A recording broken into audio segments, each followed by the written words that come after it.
उल्टी दुनिया के बारे में जो कुछ भी सोचा था वो सब गलत है। হ্যালো বন্ধুরা, কি অবস্থা, কেমন আছেন সবাই? তো যাই হোক, রিসেন্টলি মুক্তি পেয়েছে upcoming American science fiction horror drama television series stranger things season 5 volume 2। Already সিরিজটি আমি হিন্দি ল্যাঙ্গুয়েজে দেখেছি, তো চলুন দেখা যাক কেমন হয়েছে এই সিরিজ। প্রথমে এই সিরিজের ভলিউম 2 দেখার আগে ভলিউম 1 দেখা অনেক জরুরি, কি আগের ভলিউম থেকেই এর ভলিউম 2 ডাইরেক্ট কানেক্টেড রয়েছে। এই ভলিউমে 3টি পার্টে রয়েছে, প্রত্যেকটার লেন্থ প্রায় 1 ঘন্টার উপরে।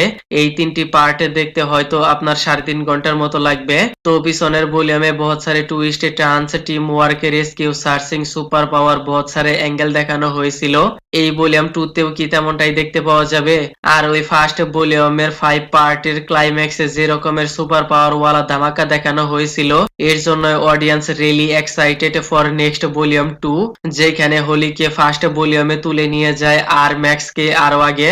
তো ওই গ্যাং এর সবাই ম্যাক্সকে সহ হোলি আরো ছোট বাচ্চাদের কিভাবে উল্টো দুনিয়া থেকে নিয়ে আসবে, আর ওই কালো দুনিয়া কি জিনিস, এক্সোটিক ম্যাটার কি, ওয়ার্ম হোল কি, সত্যিই কি উল্টো দুনিয়া রয়েছে নাকি সায়েন্সের কোনো কারিশমা, এই সব কিছুই এই ভলিউমে পয়েন্ট টু পয়েন্ট ডিসকাস করা হয়েছে, যাতে এই সিরিজের মেইন টপিক বুঝতে অনেক সুবিধা হয়। আর ওই বেকনা এই ছোট বাচ্চাদের সাথে নিয়ে কি করবে তা তো ফাইনাল পার্টেই দেখতে পাওয়া যাবে।